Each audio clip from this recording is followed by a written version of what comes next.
Hello guys, তোমরা দেখছো ইগনোরেশন। এই চ্যানেলটিকে তোমরা সাবস্ক্রাইব করে রাখো। কোনো ভিডিও চাইলে সেই ভিডিও নোটিফিকেশন তোমরা পাবে। ঠিক আছে, আজকে এই অঙ্কটাকে নিয়ে অ্যানালাইসিস করবো, ভালো করে দেখো, সমাধানও করে দেবো। ঠিক আছে, আর এই ধরনের অঙ্ক কিন্তু চাকরি পরীক্ষা কিন্তু দিচ্ছে। ঠিক আছে, তার জন্য আমি ভিডিওটা করে দিচ্ছি। ঠিক আছে, মানে এই ধরনের অঙ্ক কিন্তু যখনই তোমরা দেখবে তোমরা ভয় পাবে না। ঠিক আছে, সূত্র জানবে আর অঙ্ক করবে। ঠিক আছে, আমি এখানে সূত্র প্রয়োগ করবো আর কুইক অ্যান্সার বার করবো। ঠিক আছে, কারণ চাকরি পরীক্ষাতে তোমাকে তো অপশান দেবে।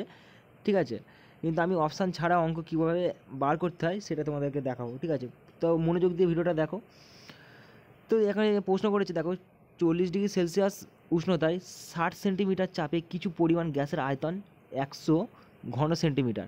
একই উষ্ণতায় চাপ কত হলে ওই গ্যাসের আয়তন 800 ঘন সেন্টিমিটার হবে? এটা আমাদের মেন প্রশ্ন। ঠিক আছে, এবার এখানে হচ্ছে, দেখো, ভালো করে বোঝার ব্যাপার আছে। ঠিক আছে, এখানে কিন্তু P2 এর মান চেয়েছে। ঠিক আছে, অর্থাৎ কি গ্যাসটির আয়তন চেয়েছে, ওই গ্যাসের আয়তন। ঠিক আছে, ওই গ্যাসের আয়তন এত, সরি গাইস, এখানে বলছে যে গ্যাসটির চাপ কত হবে, মানে P2। ঠিক আছে, P2 এর মান আমাদের কিন্তু বার করতে বলছে। ঠিক আছে, মানে গ্যাসটির চাপ চেয়েছে।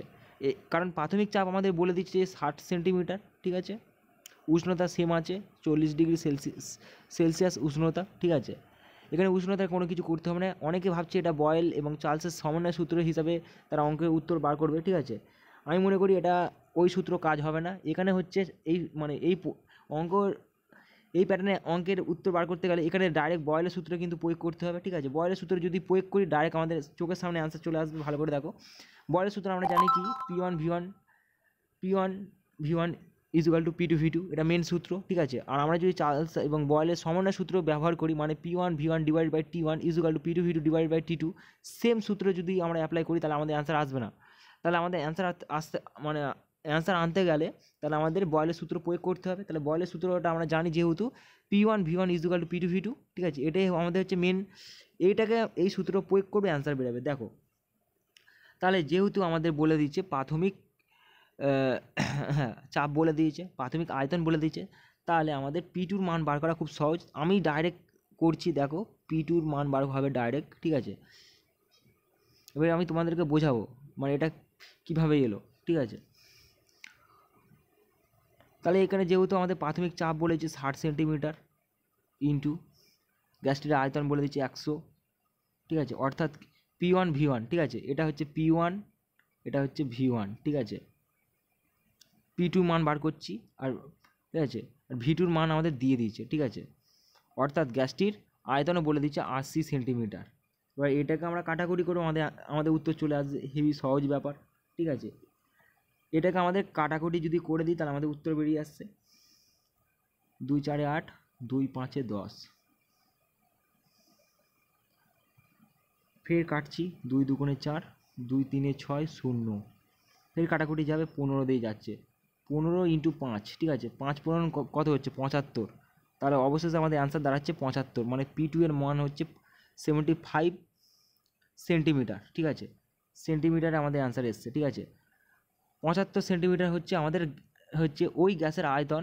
ঠিক আছে, মানে ওই উষ্ণতায়, ঠিক আছে, এখানে ব্যাপারটা হচ্ছে ওই উষ্ণতায়, ওই একই উষ্ণতায় চাপ 75 সেন্টিমিটার হলে ওই গ্যাসের আয়তন হচ্ছে 80 ঘন সেন্টিমিটার হবে। মানে আমাদের অ্যান্সার বেরিয়ে গেছে 75 সেন্টিমিটার। এটা ডাইরেক্ট সূত্র প্রয়োগ করলে অ্যান্সার এলো। কিন্তু চাকরি পরীক্ষায় কিন্তু অপশান দেবে, 4টে করে অপশান দেবে, কোনটা হবে সেটা রাইট মারতে বলবে। ঠিক আছে, একটু যদি আমরা সূত্রটাকে মাথায় রাখি তাহলে আমাদের অঙ্ক করা খুব সহজ হবে। ঠিক আছে, বিশেষ করে আগে বুঝতে হবে এটা কোথা থেকে নিচ্ছে। ঠিক আছে, বয়েলের সূত্র কাজ করবে, না চার্লসের সূত্র কাজ করবে, না অ্যাভোগাড্রোর সূত্র কাজ করবে, না জুলের সূত্র কাজ করবে। ঠিক আছে, এই বিষয়টা মাথায় তোমাকে রাখতে হবে, প্যাটার্নটা কোথা থেকে দিচ্ছে। ঠিক আছে, আগে এইটা বুঝতে হবে, সূত্রটাকে তোমাদের মাথায় রাখতে হবে, তাহলে তোমরা পারবে। সো গাইস, আজকের আমি এই যে এটাকে নিয়ে অ্যানালাইসিস করলাম, মোটামুটি তোমরা বুঝতে পেরেছো। ঠিক আছে, অঙ্কগুলো তোমরা করে নিতে পারো খাতাতে, ভিডিওর পাশাপাশি। ঠিক আছে, ভিডিও দেখছি তোমরা অঙ্কটা করে নিতেও পারো, কোনো অসুবিধা নেই। ঠিক আছে, আর কোনো সমস্যা হলে কমেন্ট বক্সে কমেন্ট করে তোমরা জানাবে। ঠিক আছে, আর তোমরা যারা যারা দেখছো, দেখার জন্য তোমাদেরকে বলো অসংখ্য ধন্যবাদ। ঠিক আছে, আর এই ভিডিও মানে শেখো, আমি চাই শেখো। ঠিক আছে, প্র্যাকটিস করো, কন্টিনিউ প্র্যাকটিস করো, ফল তোমরা পাবে এক সময়। ঠিক আছে, আব্দুল কালাম কী বলেছে, সাকসেস নেভার ইন্ড। ঠিক আছে, এপিজে আব্দুল কালাম আমাদের কী বলে গেছে, যে সাকসেস নেভার ইন্ড। যে পার ডে প্র্যাকটিস করে, অঙ্ককে প্র্যাকটিস করে, ঠিক আছে, অঙ্কে ভয় পায় না, ঠিক আছে, তারা কিন্তু মানে অ্যাক্টিভভাবে কাজ করে, মানে এগিয়ে যায়। ঠিক আছে, তা তোমাদেরকে আমি রিকোয়েস্ট করবো, তোমরা হচ্ছে এগিয়ে যাবে। ঠিক আছে, অঙ্কে ভয় পেলে হবে না, ঠিক আছে? চাকরি পরীক্ষা যখন কোনো প্রশ্ন আসে, বেসিক্যালি যারা যারা পাস করে তারা কি করে, কিভাবে পাস করে, তারা হচ্ছে অ্যানালাইসিস করে। বিশেষ করে যারা অ্যানালাইসিস করে পড়াশোনা করে তারাই কিন্তু পাস করবে।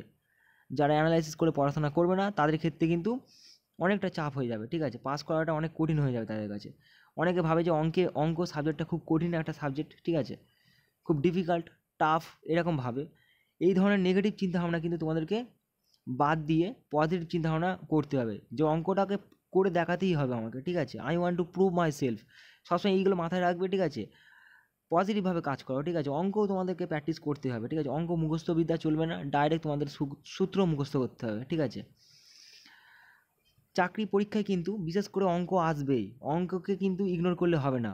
ম্যাথামেটিক্স সাবজেক্টটাকে তোমরা যদি ইগনোর করো তাহলে কিন্তু চাকরি পরীক্ষা যারা যারা এক্সাম দেবে তাদের কিন্তু কপালে খুব দুঃখ আছে। বিশেষ করে আমি তোমাদেরকে বলে দিচ্ছি ডাইরেক্ট, আমাকে অ্যাজ এ ফ্রেন্ড ভাবতে পারো, অসুবিধা নেই। কারণ আমি তোমাদের বলি, চাকরি পরীক্ষা যারা যারা বসে বেসিক্যালি তারা ভাবে যে অঙ্ক আসবে না, ম্যাথামেটিক্স থেকে কোনো প্রশ্ন দেবে না, তারা এটা ভাবে। কিন্তু না, যারা যারা চাকরি পরীক্ষায় বসবে তাদের ক্ষেত্রে কিন্তু অঙ্ক দেবে। অঙ্ক এমন একটা ম্যাথামেটিক্স, এমন একটা সাবজেক্ট তোমাকে করতেই হবে, ঠিক আছে? আর অঙ্কে যদি তোমরা অ্যাটেন্ড না করো, ঠিক আছে, অঙ্ক যদি না 100 নাম্বারের কোশ্চেন করলো, যেখানে অঙ্ক হচ্ছে 50 নাম্বার অঙ্ক যদি দেয়, তার মধ্যে যদি অঙ্কে তোমরা অ্যাটেন্ড না করো তাহলে তোমরা পাস করতে পারবে না সহজে, ঠিক আছে? অঙ্কে তোমাকে অ্যাটেন্ড করতেই হবে, ঠিক আছে? প্রচুর অঙ্ক আছে, প্রচুর মানে সূত্র আছে, ঠিক আছে? এক একটা মানে মানে ধাপ থেকে তোমাদের ধরতে হবে, ঠিক আছে? এক একটা মানে প্যাটার্ন থেকে তোমাদের ধরতে হবে, তাহলে তোমরা পারবে, ঠিক আছে? অঙ্ক হচ্ছে মুখস্থবিদ্যা চলবে না, আমি আগেও বলেছি এখনও বলছি। অঙ্ক তোমাদেরকে সূত্রটা হচ্ছে ম্যাটার করে, সূত্র তোমাদেরকে মাথায় রাখতে হবে, তাহলে তোমরা পারবে। কোনো রকম অপশান ছাড়া তোমরা অ্যান্সার করতে পারো। আমি যেমন অপশান ছাড়াই তোমাদেরকে আমি অ্যান্সারগুলো করে দিচ্ছি, সেমনি পরীক্ষার মানে খাতাতে যখন প্রশ্ন আসবে তোমাদের অপশান দেবে, অপশানে যদি রং করো তাহলে তোমাদের কিন্তু ডাইরেক্ট নেগেটিভ -1, ঠিক আছে? এইগুলো মাথায় রেখে কিন্তু প্র্যাকটিসটা করো। অবশ্যই তোমাদেরকে আমি একটাই কথা বলতে চাই, অ্যানালাইসিস করো, বিশেষ করে অ্যানালাইসিস করে পড়াশোনা করো, কোনো টপিককে নিয়ে অ্যানালাইসিস করো। মানে আমি তোমাদের এইটা বলতে চাইছি, কোনো একটা তোমরা হচ্ছে সাবজেক্ট পড়লে, ঠিক আছে, কোনো একটা সাবজেক্ট পড়লে সেটা সেটা পড়ে তুমি কি বুঝতে পারছো, ঠিক আছে?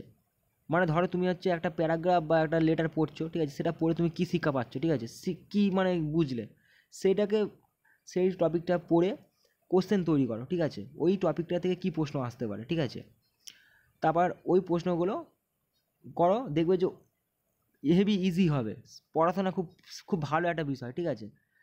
মানে কোনো টপিক, যে কোনো টপিক, তুমি হচ্ছে ইতিহাস পড়ো, ভূগোল পড়ো, জিওগ্রাফি পড়ো, ঠিক আছে, পলিটিক্যাল সায়েন্স পড়ো, ঠিক আছে, কেমিস্ট্রি পড়ো, ফিজিক্স পড়ো, যে কোনো মানে মানে সাবজেক্টের কোনো যেই জিনিসটা পড়বে সেটা হচ্ছে মানে অ্যাক্টিভভাবে কাজ করো, ঠিক আছে?